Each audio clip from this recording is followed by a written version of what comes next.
Hello, dear friends. Myself, C. Sanjay Kumar Goyal, director and faculty member of excel educational institute. ये वीडियो specially मैं उन बच्चों के लिए लाया हूँ जो सीए फाउंडेशन का अभी एग्ज़ाम जिनका चल रहा है और अभी उनकी नेक्स्ट एग्ज़ाम जो है वो बिजनेस इकोनॉमिक्स की है। तो दोस्तों, हम इकोनॉमिक्स को पढ़ते कैसे हैं? आप पहले कॉन्सेप्ट सीखते हैं, फिर एमसीक्यूज़ की प्रैक्टिस करते हैं, इस तरीके से हम तैयार करते हैं। तो अभी लास्ट मिनट मेरा टिप्स ये रहेगा आप लोगों को।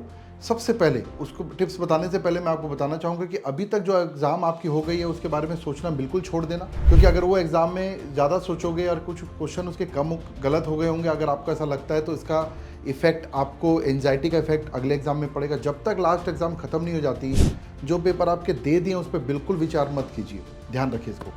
तो दोस्तों, मैं बता देता हूँ, अब आपको टेक्स्ट पढ़ने में बिल्कुल टाइम वेस्ट नहीं करना है, स्टडी मटेरियल से टेक्स्ट नहीं पढ़ना है। आपकी कोई समरी बनी हुई, उससे बस आप कॉन्सेप्ट क्लियर करो और सीधा एमसीक्यू सॉल्व करो।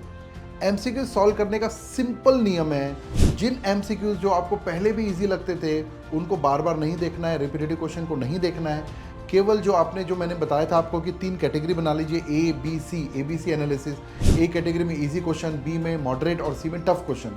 तो अब आपको पढ़ाई कैसे करनी है? सी बी ए, टफ क्वेश्चन को पहले देखना है, मॉडरेट को बाद में देखना है, और इजी क्वेश्चन अगर आपका छूट भी गया तो भी आपका एग्जाम में बन जाएगा, तो इसका विशेष ध्यान रखना है। एक और मैं आपको एक टिप्स दे सकता हूँ कि आप सबसे पहले चैप्टर 2 स्टार्ट कीजिए।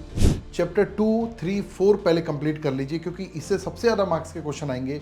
और चैप्टर 1 और 5 को, जो बिजनेस इकोनॉमिक्स का फर्स्ट पार्ट है, उसको बाद में कीजिए। और उसके बाद इकोनॉमिक ऑफ फाइनेंस जो है उसमें नेचुरली एमसीक्यू, क्योंकि पूरा पेपर एमसीक्यूज बेस्ड है, तो आपको एमसीक्यूज फोकस्ड होकर तैयारी करनी, क्योंकि ज़्यादातर एमसीक्यूज आपको एग्जाम में सेम दिखेंगे। दोस्तों, एक चीज़ और मैं आपको बोलना चाहूँगा कि किसी क्वेश्चन में, क्योंकि इसमें नेगेटिव मार्क्स रहता है आपको पता है, तो किसी क्वेश्चन में आपको अगर 2 ऑप्शन के बीच में डाउट है, मतलब 2 ऑप्शन आपको लगता है कि ये तो पक्का रूल आउट है, और 2 ऑप्शन में डाउट है, तो ऐसे क्वेश्चन को नेगेटिव मार्क्स के डर में छोड़ना नहीं है। उसमें आपको इंटेलिजेंट गैस लगाकर करना ही है उस क्वेश्चन को। और जिन क्वेश्चन में आप 2 से ज़्यादा कुछ ऑप्शन में डाउट है, उनको बिल्कुल छोड़ दीजिए आप। इससे क्या होता है, कॉन्सेप्ट ऑफ प्रोबेबिलिटी के हिसाब से आपका जो है मार्क्स हमेशा इनहेंस होगा। तो दोस्तों, आज के लिए इतना ही। All the best, thank you. Hello friends, अब तक आप फाउंडेशन के 3 पेपर दे के आ चुके हैं। जी हाँ, अब आपकी और आपकी खुशी के बीच में एक आखिरी पड़ाव है, आखिरी पेपर है आपका सीए फाउंडेशन का। यस, और वो है आपका बिजनेस इकोनॉमिक्स।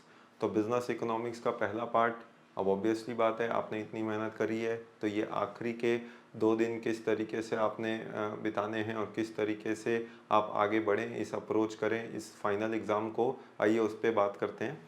सबसे पहले इकोनॉमिक्स के ऊपर आप जानते हैं संजय सर ने माइक्रो पार्ट को आपको पूरी तरीके से वैसे ही समझा दिया होगा, तो मैं यहाँ पे वापस से वही चीज़ों को दोबारा रिपीट ना करते हुए, जो मेरा पार्ट है that is economics for finance, अपन उस पर बात करते हैं कि आपकी स्ट्रेटेजी क्या होनी चाहिए correct in this exam. Strategy की अगर हम बात करें, दैट इज़ एग्ज़ाम टिप्स क्या, how you should proceed further, आगे कैसे बढ़े अप्रोच टूवर्ड्स योर एग्ज़ाम।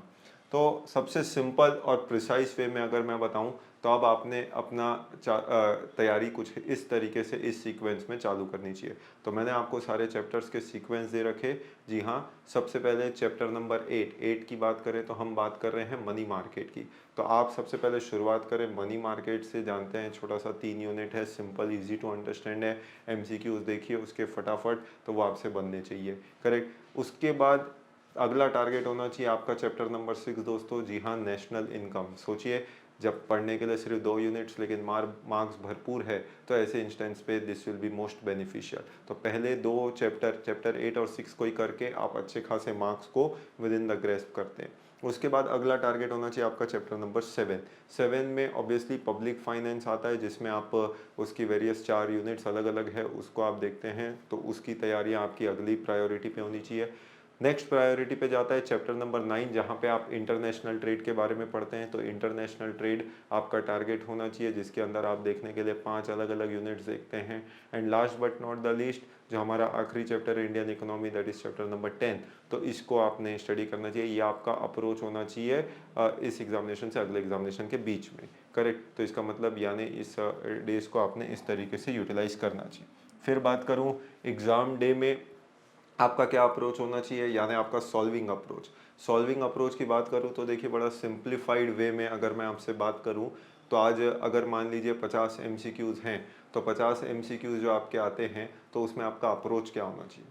पहली बात तो आप ये मान के चलिए कि ऐसा नहीं होगा कि हमको सारी चीज़ें एक शॉट में बन जाएं। अगर बन गई तो इट इज़ वो मोर और लेस गुड, लेकिन अगर ऐसा नहीं है तो भी एक एवरेज की अगर मैं बात करूँ तो जब आप क्वेश्चंस को पहली बार पढ़ेंगे तो 60% क्वेश्चंस ऐसे होंगे जो आपसे पहली बार में बन जाएंगे। तो पहले आपने क्या करना चाहिए, आपने शॉर्ट स्पैन ऑफ टाइम में कि आप वो क्वेश्चंस पढ़ रहे हैं, आपसे अगर एक ही बार में बन रहा है आप उसको टिक करते चलिए। जहाँ पे भी आप डबल माइंड्स में जा रहे हैं या सोच में पढ़ रहे हैं कि ये ऑप्शन भी हो सकता है, ये ऑप्शन भी हो सकता है, एक बार के लिए रुक जाइए, आगे बढ़ जाइए। तो ऐसे कितने क्वेश्चन है पहले पूरे उन 50 MCQs को आप निकाल लीजिए और लगभग उसके 60% MCQs आपसे टिक हो जाएंगे। तो जो जो आता है जिस पे आप 100% श्योर हैं उसको आप कवर अप कर लिए। उसके बाद 30% लगभग MCQs हो सकता है आपको ऐसा सामना करना पड़े जहां आप दो ऑप्शंस में कंफ्यूज्ड है। तो अगर दो ऑप्शंस में कंफ्यूज हो रहे हैं, अब आप बचे हुए उन पेंडिंग MCQs पे आइए और उन पे देखिए, थोड़ा सा रिकॉल करने की कोशिश करिए बेस्ड ऑन क्या आपने पढ़ा कि वो दो में से कौन सा ज़्यादा अप्रोप्रिएट लग रहा है, करेक्ट। और फिर ये 10% आखिरी के जो MCQs है, ध्यान रहे माइनस मार्किंग भी रहती है, तो ये 10% MCQs अगर हैं तो इनको अटेम्प्ट करने की कोशिश पूरी रखनी चाहिए आपको ईमानदारी से। लेकिन अगर एकदम ही नहीं बन रहा तो एकदम हेफाजत टिक करने के बजाय आप उनको हटाने की भी बात करें। लेकिन आता है तो आप थोड़ा समय के हिसाब से सोचिए और मोस्ट अप्रोप्रिएट जो होगा उनको टिक करिए, करेक्ट। तो ये आपका पूरा शॉर्ट एंड प्रिसाइज तरीका होगा एग्जामिनेशन के दिन और एग्जामिनेशन से पहले तैयारी के दिन, correct. All the very best, wish you good luck.